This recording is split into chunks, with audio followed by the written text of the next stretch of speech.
제가 이사야 63장 7절에서부터 12절까지 끊임없는 반역에도 그 하나님께서 부르실 때 구원의 손길을 베푸셨던 조상들의 시대와 달리 왜 이제는 아무리 하나님 앞에 구하며 부르짖어도 하나님 응답하지 않으시냐고 불평하는 포로 후 공동체에 대해서 하나님께서는 대답을 하셨어요. 65장 1절에서 7절까지 나는 너희에게 하루 종일 손을 펴고 있었다고. 반역한 너희를 향해서 하나님은 온종일 손을 펴서 너희를 부르고 있었고 너희에게 응답하고 있었노라고 말씀하십니다. 그럼에도 불구하고 그들이 하나님의 음성을 듣지 못한 거죠. 하나님께서는 이스라엘 백성들 중에 패역한 무리들 중에 거룩한 하나님의 종들을 구별해 내겠다고 말씀하신 것이 8절에서 16절이었습니다. 8절에 보면 포도송이에 즙이 남아있으면 그 포도밭을 다 상하게 하거나 제거하지 않죠. 포도송이들이 아주 악취가 나고 썩어 더 이상 기쁨을 주지 못하는 포도 열매들도 있었지만 개 중에 군데 아주 좋은 즙이 있는 포도주를 줄 수 있는 포도송이들이 있었던 것이죠. 그래서 반역한 이스라엘 무리들 중에 썩어서 악취가 나는 포도송이들 중에도 즙이 있는 포도 열매, 그래서 하나님께 기쁨이 되고 하나님께서 복을 주시는 그러한 무리들이 있어서 이스라엘을 다 멸하지는 않으시겠다고 말씀하십니다. 오늘 본문은 거기에 이어지는 이제 마지막 17절에서 18절인데요. 반역한 사람들이 하나님의 심판을 받고 하나님의 참된 종들이 복된 삶을 누리게 될 것이라고 앞선 본문에서 말씀하셨는데, 그렇다면 참된 하나님의 종들은 어떤 삶을 누리게 될 것인가? 하나님께서 신실한 하나님의 종들을 위해서 창조하시는 세상은 어떤 모습으로 회복될 것인가에 대해서 말씀이 주어지고 있습니다. 그것이 오늘 17절부터 25절인데요. 6가지로 이야기하고 있습니다.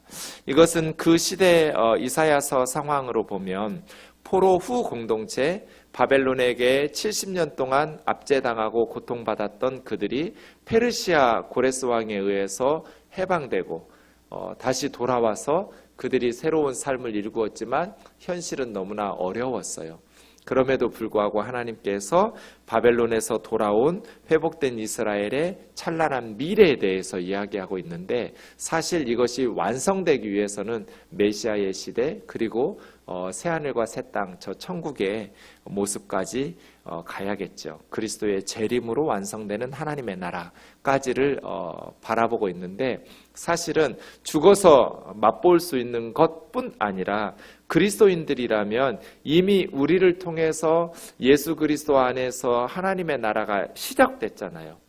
주님께서 하나님의 나라가 이미 너희 가운데 임하였다고 말씀하시는, 우리가 하나님의 통치를 받는 하나님 나라 백성이라면 오늘 본문에서 말씀하시는 것들이 비록 주님 재림 전까지는 불완전하고 부분적으로 밖에는 성취될 수 없겠지만 이 말씀들이 성취되기 위해서 기도하고 헌신하면서 순종해야 될 책임이 우리에게 있는 것입니다. 그래서 오늘 본문에서 이야기하는 새하늘과 새 땅은 그리스도의 재림으로 말미암아 완성될 하나님의 나라이겠지만 단순히 미래적일 뿐 아니라 지금 현실 속에서 예수 공동체인, 말씀 공동체인 그리스도인들이 무엇을 꿈꾸면서 무엇을 이루면서 이 세상을 살아야 되는지를 우리에게 가르쳐주고 있습니다. 먼저 이전 것이 기억되지 않는 곳이라고 했고, 기쁨이 넘치고 장수하고 수고가 헛되지 않고 하나님의 응답, 기도의 응답이 있고 또 해함도 상함도 없는 그런 평화의 나라라고 오늘 본문에서 6가지로 하나님의 참된 종들이 어떤 복된 삶을 누릴 것인가, 그리고 하나님께서 그 남은 자들을 위해서 어떠한 세상을 창조하실 것인가에 대한 말씀들이 오늘 본문에 있습니다. 먼저 첫 번째, 오늘 본문 보면 계속 주어가 하나님입니다. 내가 이게 반복되고 있습니다. 희망은 하나님께 있는 것이죠. 역사의 희망은 인간의 과학이나 기술 발전에 있지 않아요. 지식의 발전에 있지도 않죠. 교육에 있지도 않고요. 정치나 경제에 있지도 않아요.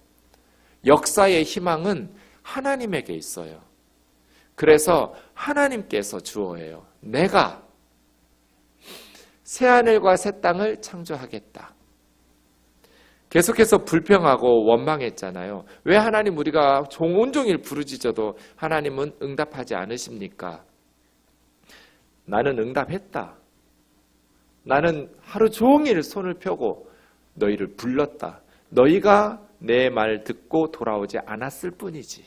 라고 하나님께서 말씀하시면서 하나님께서 참된 백성과 반역한 백성들을 구분하실 때 그 참된 백성들을 위해서 어떤 세상들, 어떠한 곳을 꿈꾸는가, 그걸 새하늘과 새 땅이라고 그랬어요. 이게 진짜 신천신지죠. 신천지예요. 새하늘과 새 땅을 창조할 것이다. 동사가 분사형이에요. 계속해서 만들어가고 계시는 거예요.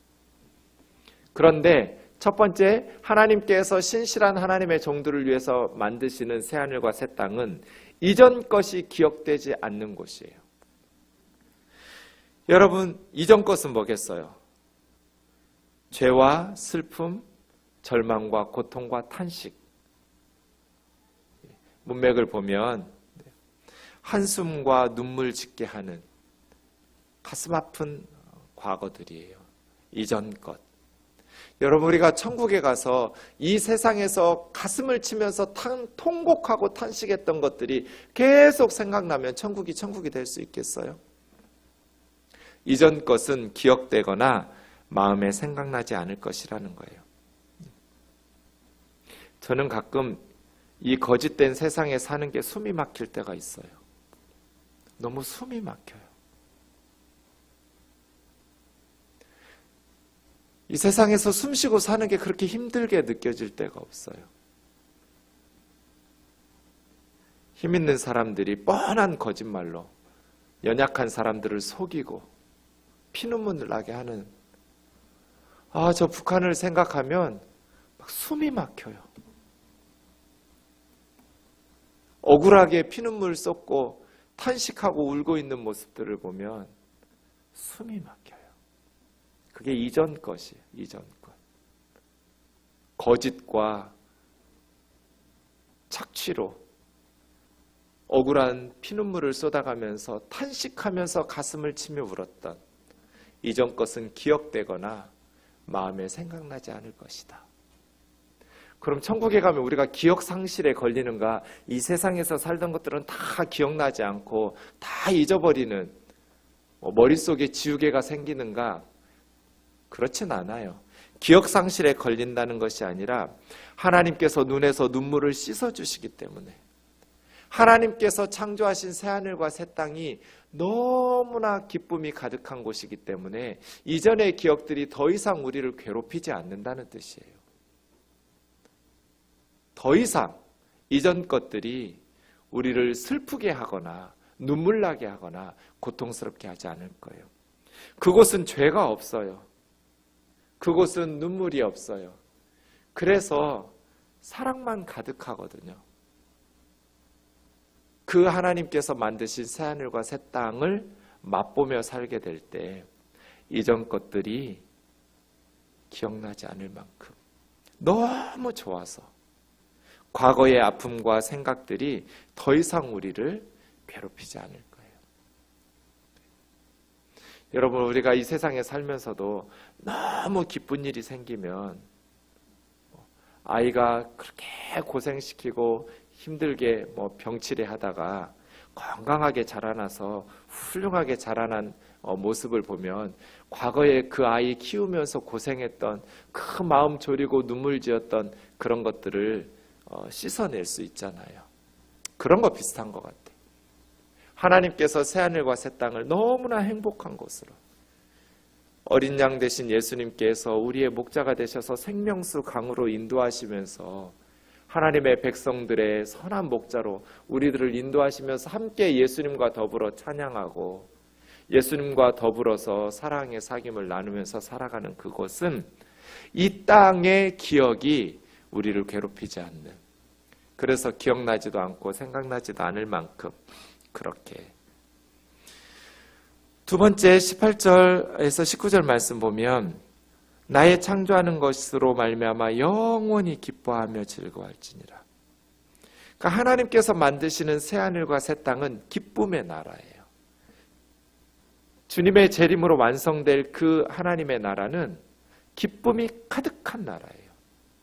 말씀드린 것처럼 이거 말씀을 단순히 재림 후만으로 바라보면 안 돼요. 불완전하고 부분적이지만 우리 그리스도인들은 이 세상에서도 비록 우리는 이전 것 속에 살고 있지만 이 세상을 기쁨을 회복시키는 그러한 삶을 위해서 노력해야겠죠. 그런데 왜 기뻐하게 되냐면 18절에 보시면 보라 내가, 여기도 18절 19절 또 내가 두 번 나와요. 하나님께서 예루살렘을 즐거운 성으로 창조하시고 그 백성을 기쁨으로 삼으시는데 19절에 보시면 내가 예루살렘을 즐거워하며 나의 백성을 기뻐하리니. 그러니까 하나님께서 하나님의 백성들, 참된 하나님의 종들을 위해서 예비하신 그 나라는 하나님께서 기뻐하시기 때문에 기쁨으로 가득한 나라예요. 여러분, 우리 식구들이 막 기쁘게 사는 모습을 보면 우리도 행복해지잖아요. 그렇죠? 제가 우리 아이에게 제일 원하는 건 훌륭한 남들이 부러워할 만한 업적을 남기는 게 아니에요. 그냥 하루하루 기쁘고 행복하게 사는 거예요. 그래서 제가 늘 말하죠. 우리 청년들한테도 늘 말해요. 목사님이 너희를 위해서 기도하는 건 내가 우리 아들을 위해서 기도하는 기도 제목하고 똑같다. 나는 너희들이 행복한 가정을 이끌어가는 남편이 되고 아내가 되는 것을 기도한다. 그게 가장 원하는 거라고. 우리 청년들이 남들이 부러워할 만한 위대한 업적을 남기는 거 뭐 좋죠. 그런데 아무리 위대한 업적을 남기면 뭐예요? 지옥과 같은 하루하루, 헬 조선과 같은 나라에서 억지로 꾸역꾸역 참아가는 젊은이라면 무슨 기쁨이 되겠어요? 하나님에게. 하나님께서 우리에게 원하시는 건 심오하고 깊은 게 아니에요. 항상 기뻐하고 범사에 감사하는 거. 그러려면 쉬지 말고 기도하면서 살아야겠죠. 하나님께서 새롭게 회복될 하나님의 백성들의 삶은 어떤 복된 삶으로 인도하시냐면 기쁨이 가득한. 그런데 하나님께서 기뻐하신대요. 예루살렘을 기뻐하고 나의 백성을 즐거워하신다고. 하나님이 우리의 하루하루의 삶을 보면서 행복해 하시고 너무 기뻐서 콧노래를 부르시고 덩실덩실 춤을 추신다고 생각해 봐요. 우리의 인생은 의미가 있죠. 그죠? 하나님께서 내가 살아가는 모습을 지켜보시면서 너무 행복해서 콧노래를 부르시고 계신다고 생각하면, 즐거이 부르며 기뻐하신다면 우리의 삶은 결코 헛되지 않겠죠. 하나님이 예루살렘을 기뻐하고 하나님의 백성들을 즐거워하니까 예루살렘이 기쁨으로 가득하고 하나님의 백성들이 기뻐하면서 살게 된대요. 남편이 아내에게 줄 수 있는 최고의 선물, 기쁘게 사는 거예요. 난 당신이랑 결혼해서 너무 행복해. 이보다 더 좋은 선물 있어요? 아내가 남편에게 줄 수 있는 최고의 선물, 기쁘게 하루하루 사는 거예요. 난 당신이랑 결혼해서 너무 행복해. 땡 잡았어.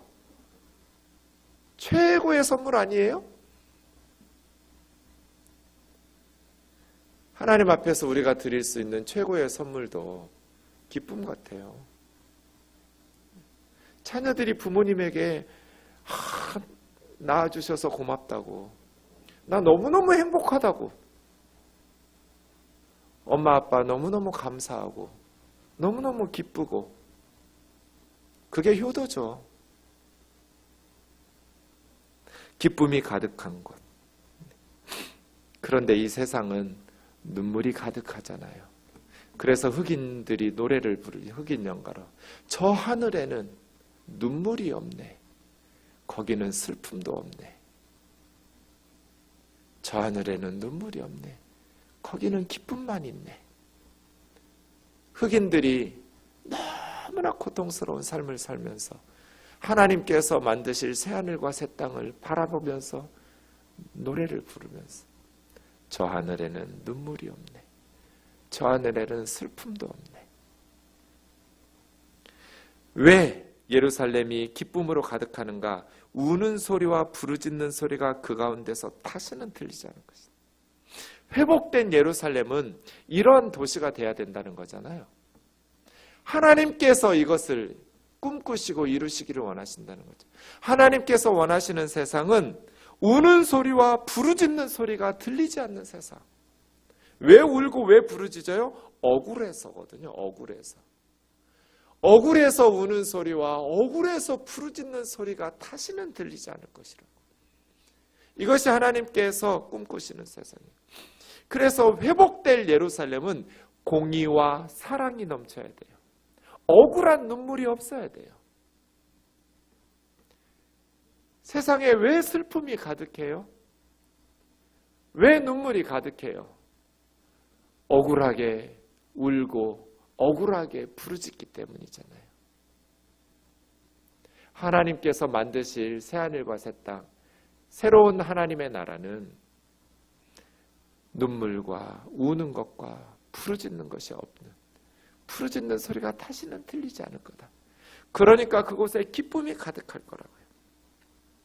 세 번째 20절에 보면 거기는 장수하는 곳이래요.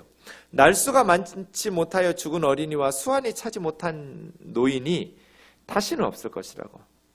100살에 죽는 자를 젊은이라 하겠고 100세가 못 되어서 죽는 자는 저주받은 것이라고 하겠고. 새롭게 회복될 그 나라에서는 그 사람 몇 살에 죽었어? 100살에 죽었어요. 어쩌다가 그렇게 젊은 사람이 죽었어? 이렇게 말할 거라는 거잖아요. 100살에 죽으니까 젊은이를. 그 사람 몇 살에 죽었어? 98살에 죽었대요. 아이고 100살도 못 살아서 저주받았구만. 제가 저희 어머니한테 엄마 100살까지는 살라고 그러면 막 큰 소리 치시거든요. 내가 100살까지 살면 너 죽는다. 너 힘들어서 안 된다. 건강하게 100살까지 사시라고. 막 병들어서 골골대면서 막 그렇게 병원에서 몇 년씩 지내면서 오래 사시라는 게 아니고 건강하게 100살까지 사시다가 나하고 세이 굿바이 인사도 할 것 없다고 그냥 주무시다가 가시라고. 뒷일은 내가 알아서 처리할 테니까 아들하고 뭐 마지막 인사 그런 거 안 해도 된다고. 고통 받지 말고 편안히 가시라. 주무시다가 그냥 천국 가시라고. 네, 그렇게 기도하거든요. 손사래를 쳐요. 엄마가 100살까지 살면 너 죽는다. 근데 새롭게 회복될 하나님의 나라, 새롭게 회복될 예루살렘은 100살에 죽으면 그 젊은 것이 왜 벌써 죽었대야? 이렇게 된다는 거예요. 장수하게 될 거라고. 이사야 시대 평균 수명이 40쯤이었다고 그래요. 50까지 사는 사람도 별로 없었대요. 그러니까 100살에 죽은 사람이 젊은이라고 하면 이건 진짜 꿈 같은 얘기죠. 40 되면 죽는데 젊어서 죽는 사람이 없을 것이다. 하나님께서 주신 삶에 좀 뒤에 가면 이제 나이가 더 늘어나요. 보통 100살에 죽으면 젊은이가 죽었구나 이렇게 말한다면 몇 살까지 살아야 되는가. 그 다음 21절부터 23절까지는 그들이 수고한 것을 누리게 한다는 거예요. 재산권이 보호된다고 할까요? 21절 가옥을 집을 건축하고 그 안에서 살겠고 포도나무를 심고 열매를 먹을 것이라고. 당연한 얘기죠. 집진 사람이 그 집에서 살고 포도나무 심은 사람이 그 포도 열매를 먹는 건 너무나 당연한 거 아니에요? 그런데 세상이 그렇지 않잖아요. 그 다음 그들이 건축한 곳에서 타인이 살지 않을 것이며 그들이 심은 것을 타인이 먹지 아니하리니. 여기 수명 얘기 나왔죠. 내 백성의 수완이 나무의 수완 같겠고, 나무만큼 산다는 거예요. 많이 사는 나무들 예수님이 보셨던 나무가 아직도 살아있다대요. 2000년 된 나무도 있는 거잖아요. 몇백 년씩 사는 거죠, 나무들이. 그렇게 사람의 수명이 길어질 것이다. 홍수 이전 노아 시대처럼 900살까지 살고 그렇잖아요. 그렇게 오래 사는데 그들이 지은 집을 타인에게 빼앗기지 않을 것이다. 그들이 심은 포도나무를 타인에게 빼앗기지 않을 것이다. 이스라엘은 늘 침략을 당했어요. 그리고 늘 강대국에게 조공을 갖다 바쳤어요. 내가 집을 지었는데 빼앗기는 일이 너무나 많았고요. 내가 포도나무를 심었는데 제대로 먹지 못하고 조공으로 갖다 바치고 약탈을 당해서 빼앗기는 일들이 너무 많았어요. 그런데 하나님께서 23절에 있는 것처럼 22절 손으로 일한 것을 길이 누릴 것이며 그들의 수고가 헛되지 않을 거라고.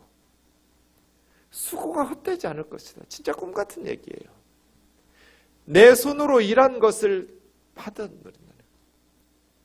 지금 수능이 끝나고 아이들이 이제 대학 입시 진학하고 있는데 대충 공부 안 하고 노는 애들이야 성적이 잘 안 나왔어도 당연하지만 열심히 수고했는데도 성적이 제대로 나오지 않으면 속상하잖아요. 수고가 헛되지 않는 거, 이게 얼마나 복된 일이에요. 내 손으로 일한 것을 내가 누리는 것, 지극히 당연한 것 같지만 이 세상은 그만큼 망가졌기 때문에 손으로 수고하고 손으로 일한 것, 수고가 헛되지 않은 것들이 내가 건축한 집에서 내가 살고 내가 심은 포도나무 열매를 내가 먹는 그런 세상으로 만들어주시겠다는 거잖아요. 23절에 그들의 생산한 것은 자녀들이에요. 부모가 낳은 자녀들, 재난을 당하지 않은, 갑작스럽게 자녀들이 재앙을 당해서 죽음을 당하는 것, 부모 앞에서 먼저 떠나는 것보다 더 가슴 아픈 일이 어디가 있어요. 그런데 하나님께서 그 자녀들이 재난을 당하지 않게 하시겠다고. 그들은 여호와의 복된 자의 자손이고 그들의 후손도 그들과 같을 것이라고. 이렇게 하나님께서 수고한 것을 빼앗기지 아니하도록. 24절 다섯 번째 그들이 부르기 전에 하나님께서 응답하십니다. 하나님께 기도하기도 전에 하나님께서 우리 마음의 생각과 기도 제목을 아시고 응답하시는, 기도를 끝내기도 전에, 말을 마치기도 전에 하나님께서 들어주시고 성취해 주시는 응답이 있는, 이게 다섯 번째. 얼마나 놀라워요. 기도할 것도 없이 하나님께서 우리의 생각과 형편을 아시고 그냥 다 응답해 주세요. 천국은 기도할 필요가 없어요. 막 금식하고 철야하고 이 세상에서나 그런 거 하는 거예요. 천국에서는 기도가 필요 없어요. 하나님 알아서 다 해주세요. 구하기도 전에 응답하시고 말을 마치기도 전에 성취되는 곳이에요. 마지막 여섯 번째, 이리와 어린 양이, 이 부분은 11장 6절에서 9절이 거의 반복되고 있는데요. 이리가 어린 양 보면 어떻게 하겠어요? 잡아먹겠죠. 사자가 소를, 뱀이, 그러니까 맹수들이 약한 동물들의 살을 뜯어먹고 찢어먹고 피를 흘리게 하면서 생명을 착취하면서 먹지 않는, 사자가 약한 동물의 살을 뜯어먹는 것이 아니라 소처럼 짚을 먹고, 뱀이 사람을 물거나 다른 약한 동물들을 꿀꺽 삼켜서 먹는 것이 아니라 흙을 먹는. 이 말은 뭐예요? 하나님의 거룩한 산에서는 해함도 없고 상함도 없는 이런 세상. 하나님께서 우리에게 장차 주실 하나님의 나라는 이런 모습이에요. 그런데 이런 모습은 죽어서만 누리거나 주님 재림 후에만 누릴 것이 아니라 이 땅에서도 우리가 이러한 사회를 만들기 위해서 말씀에 순종하며 살아야 되는 거죠. 결국 하나님의 말씀은 하나님을 사랑하고 이웃을 내 몸처럼 사랑하라는 거잖아요. 그러니 우리가 하나님의 말씀에 순종하면서 살아갈 때 해함과 상함이 없겠죠. 서로 해치고 상하게 하는 일이 없어요. 그래서 우는 이들과 부르짖는 소리가 다시는 들리지 않을 거예요. 각자 자기가 지은 집에서 살고 자기가 심은 포도나무 열매를 따먹으면서 살 거예요. 억울하게 억압하고 착취하는 일이 없을 거예요. 그런데 우리 세상은 얼마나 망가졌어요. 어제 우리 목회자들이 길 건너 7단지에 홀로 사시는 집사님 신방을 가까우니까 걸어서 갔어요. 요 앞으로 걸어가면 우리 교회 앞은 내리막길이잖아요. 그런데 갑자기 어떤 남자 초등학교 4, 5학년쯤 됐을까요? 자전거를 타고 인도를 내려가는데 전속력으로 내려가는 거예요. 제 바로 옆에 한 10cm? 조금만 제가 한 발만 옆으로 갔으면 크게 다쳤을 거예요. 전속력으로 내려가더니 신호등이 이제 건너가려고 빨간불에 섰어요. 그래서 제가 너 인도에서 그렇게 내리막길에서 전속력으로 자전거를 달리면 어떡하냐고. 아저씨가 옆으로 조금만 모르고 너 뒤에서 오는 줄 모르고 옆으로 갔으면 아저씨 죽을 수도 있었다고. 그 아이가 뭐라고 대답할게요? 안 죽어요.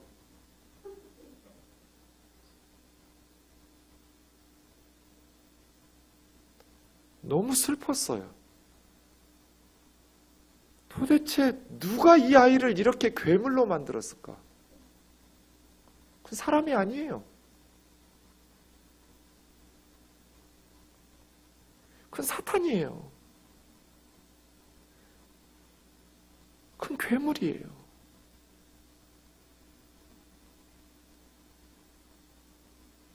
괴물은, 사탄은 타인의 아픔에 공감할 줄 모르면 사탄이에요.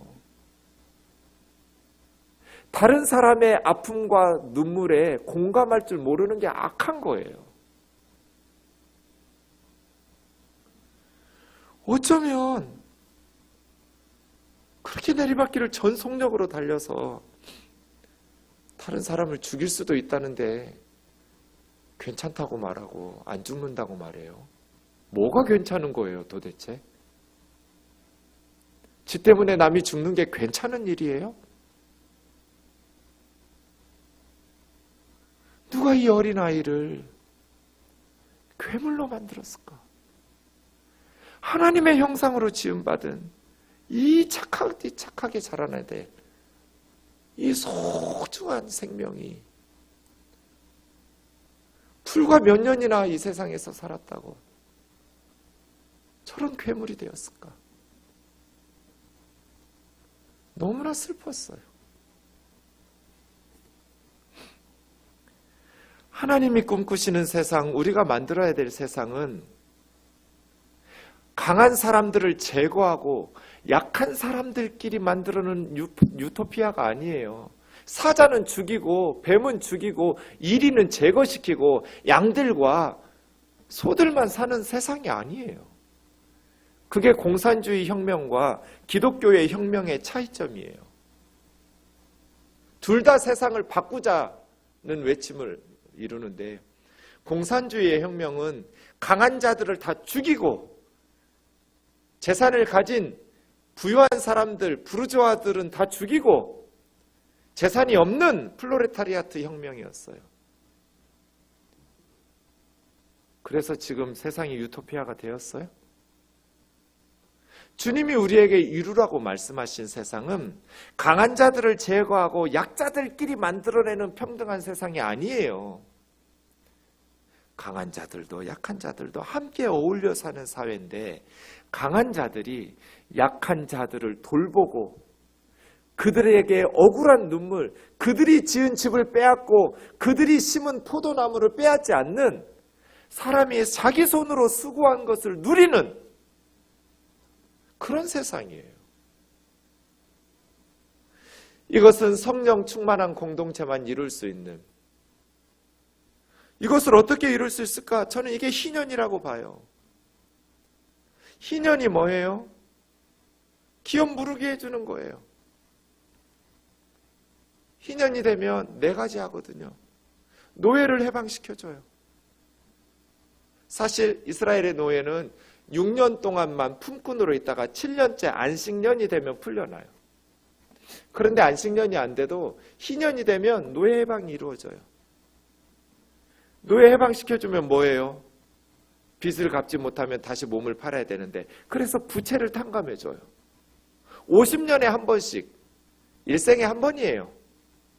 부채 탕감. 그 다음에 토지, 기업 무르기가 돌아와요. 조상들로부터 물려받았던 기업을, 토지를 돌려받아요. 빚이 없고 가족이 노예에서 해방됐고 다시 토지를 물려받으니까, 돌려받으니까 얼마든지 살 수 있어요. 네 번째는 경작지를 휴경시켜요. 씨 뿌리지 않고 땅도 자연 만물도 쉬게 만들어요. 이게 희년이에요. 그런데 희년 때까지 기다릴 필요 없어요. 이스라엘에서는 언제든지 어떤 사람이 희년을 이야기하면 도덕적 해이를 말해요. 그럴 가능성이 있지만 사실은 별로 그렇지 않아요. 왜냐하면 하나님은 노예 되라는 거잖아요. 6년이 짧아요? 집이나 토지를 팔라는 거잖아요. 고생하면서 살라는 거잖아요. 게으르게 살거나 어리석게 살면. 50년이면 평생 고생하면서 사는 거예요. 그렇게 살지만 그 가난이 구조화되거나 대물림되면 안 된다는 거잖아요. 부모의 가난이 자식들에게까지 대물림되면 안 된다는 것이 50년에 한 번씩 돌아오는 혁명이잖아요. 피 한 방울도 흘리지 않고 혁명이 이루어져요. 이런 세상, 하나님께서 꿈꾸신 세상이요. 누구나 자기 손으로 지은 집에서 살고 자기 손으로 심은 나무들의 열매를 먹고 자기 밭을, 자기 논을, 자기 집을 돌려받는. 그런데 희년 때까지 기다릴 필요도 없다고 그랬죠? 누구든지 그 사람이 그렇게 몸으로 팔린 것이 안타까워하는 가까운 친족이 있으면, 부모 형제나 친척이 있으면, 먼 친척이어도 돼요. 얼마든지 산 사람에게 값을 지불하면 그 사람을 노예, 종살이에서 해방시켜줘야 되고, 언제든지 그 집을 돌려줘야 되고 그 밭을 돌려줘야 돼요. 빚을 갚으면. 이게 희년이에요. 초대교회는 성령 충만한 역사가 임했어요. 성령 충만한 역사가 임하니까 희년이 실천되기 시작했어요. 노예로 살고 있는 형제 자매들을 위해서 교회가 돈을 모아가지고 그 노예의 주인에게 몸값을, 속전을 지불하고 해방시켜줬어요. 이게 희년이에요. 바나바 같은 레위인은 원래 토지가 있으면 안 돼요. 제사장 집하니까. 그런데 바나바에게 토지가 있었어요. 토지를 다 팔았어요. 이게 희년이에요. 그 토지를 팔아서 교회에다가 내고, 교회에서는 그걸로 노예들을 해방시키고 가난한 자들을, 고아와 과부들을 돌보기 시작했어요.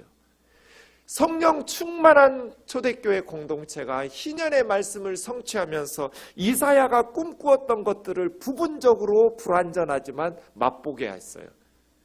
기독교의 복음이 급속도로 번져나가서 죽이고 박해하고 순교하는데도 로마 제국을 기독교가 이겼어요. 우리나라는 OECD 국가 중에 자살률 1위예요. 사람들이 왜 스스로 목숨을 끊을까요? 사는 게 죽는 것만 또 못하니까. 빈부격차는 계속 늘어나고, 부모 잘못 만난 아이들은 사회에 나오기도 전부터 대학 다니려면 수천만 원씩 빚을 지고, 젊은이들의 사망률 1위가 자살이에요. 신용불량자가 되고 옥탑방에서, 지하에서, 고시원에서 지옥고라고 불러요. 지하에, 옥탑방에, 고시원을 전전해가면서 결혼 불가능해요. 출산 불가능해요. 연애 포기하고 사는 청년들이 수두룩해요. 한참 사랑하고 연애해야 될 청년들이 돈이 없어요. 결혼을 못해요. 노인들이 왜 죽어요? 몸은 아프고 병은 드는데 병원에 갈 돈이 없어요. 자식들에게 신세 질 수도 없어요. 자식들도 고만고만 힘겹게 사는데 자식들에게 손 벌릴 수도 없어요. 그래서 스스로 농약 먹고 죽고 목매달아 죽어요. 이런 절망적인 세상에 대한 기독교적 대안은 뭐예요? 그냥 교회에서 열심히 기도만 하면 돼요? 예배만 열심히 드리면 돼요? 예배당만 지어대면 돼요? 아니요. 우리 교우들을 돌아봐야 돼요. 그리고 우리 주변에 힘겹게 살아가고 절망 속에서 희망의 빛을 찾는 이들을 도와야 돼요. 그게 교회예요. 이 말씀은 주님의 재림으로 완성될 거예요. 이 땅에서는 어디도 완전하게 이 말씀을 성취하거나 맛보지 못할 거예요. 하지만 하나님의 백성들이 이 땅에 살면서 성령 충만한 사람들만 초대교회처럼 그렇게 할 수 있어요. 너무나 성령 충만해서 초대교회는 교회가 돈이 떨어지니까 이제 자유인인 자기 몸을 노예시장에 팔아가지고 못된 주인을 만나서 죽어가게 생긴 자매 형제들의 노예됨을 해방시켜 주었어요. 이런 사랑을 실천했어요. 이런 게 성령 충만이에요. 성령 충만해서 능력 받아가지고 잘 먹고 잘 사는 게 아니고 예수님처럼 사는 거죠. 남을 살리겠다고 나를 죽이는 거. 교회를 위해서 나를 희생시키고 세상을 위해서 교회가 희생하고 절망적인 사람들을 위해서 강한 사람들이 소처럼 풀을 뜯어먹고 연약한 사람들의 피를 뜯어먹고 살을 뜯어먹을 사자가 짚을 먹는 세상 말이에요. 억울하게 눈물 흘리는 소리가 다시는 들리지 않는. 제가 처음에는 정말 좋은 목사 되고 싶었거든요. 근데 해보니까 어렵더라고요. 그래서 기대치를 좀 낮췄어요. 전 요즘 그렇게 기도해요. 오래전부터. 하나님, 나 때문에 우리 교회 식구들이 울지 않게 해주세요. 목사 때문에 실망해서, 목사 때문에 신앙생활이 힘들어서 상처받고 탄식하면서 울고 가슴 찢고 그렇게 살지 않게 해주세요. 그렇게 기도해요. 목사 때문에 성도들이 울지 않는, 교회 때문에 성도들이 탄식하면서 한숨 쉬고 울지 않는, 다시는 우는 소리와 부르짖는 소리가 들리지 않는, 그게 교회죠. 교회. 그게 예수님의 제자라고 하는 우리들의 삶의 모습이죠. 열심히 실력을 길러서 힘을 주셨으면 그 힘으로 연약한 자들에게 희망을 줄 수 있는, 넘어진 자들에게 손을 내밀어서 일으켜 세워주는 그러한 삶을 살기 위해서 우리 아이들에게 열심히 가르치고 열심히 실력을 기르도록 비전을 심어주는, 그저 잘 먹고 잘 살고 세상 사람들이 부러워할 만한 업적을 남기는 그러한 삶이 아니라. 그래서 오늘 말씀을 보면 두 가지 감정이 제 마음속에 생겨요. 하나의 마음은 너무 밝고 행복해져요. 그런데 하나의 마음은 너무 슬퍼져요. 이게 뭐 대단한 거라고. 내 손으로 지은 가옥에서 내가 사는 건 당연한 거잖아요. 내가 심은 포도나무를 내가 따먹는 건 너무나 당연한 거잖아요. 그런데 무슨 이런 게 희망이라고. 사자가 소처럼 짚을 먹는 건 너무 당연한 거잖아요. 자기가 수고한 거 먹으면 되지. 왜 남이 지은 집을 뺏어요? 왜 남이 심은 포도나무를 뺏어요? 왜 남의 살을 뜯어먹고 남의 피를 흘리고 죽게 만들어요? 왜 억울하게 울부짖고 눈물 흘리게 만들어요?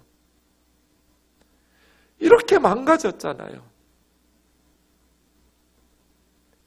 그래서 하나님 앞에 우리가 다시 성령 충만을 사모하고 성령 충만한 생동교회가 절망 속에서 힘겨워하는 우리 교우들을, 그리고 우리 이웃들을, 그리고 열방에 죽어가는 영혼들을 선교사님들과 함께 살려내자. 조금이라도. 그렇게 주님 기뻐하시는, 그래서 다른 사람들이 살아나는 모습을 볼 때, 또 우리가 그렇게 선한 일들을 행하려고 하는 모습을 보시는 하나님께서 기뻐하며 덩실덩실 춤을 추고 콧노래를 부르실 수 있는 기쁨 가득한 공동체, 과거의 상처와 아픔들이 기억나지 않는 공동체, 그래서 면역력이 좋아지고 모든 세포들이 건강해져서 100살에 죽으면 아이고 생동교인이 100살에 죽어서 아이고 어쩌다 그 젊은 사람이 죽었대야, 이런 말들이 나올 수 있는 내추럴 킬러 셀이 강해지는 NK세포가 면역세포거든요. 그런 행복한 삶을 살았으면 좋겠습니다.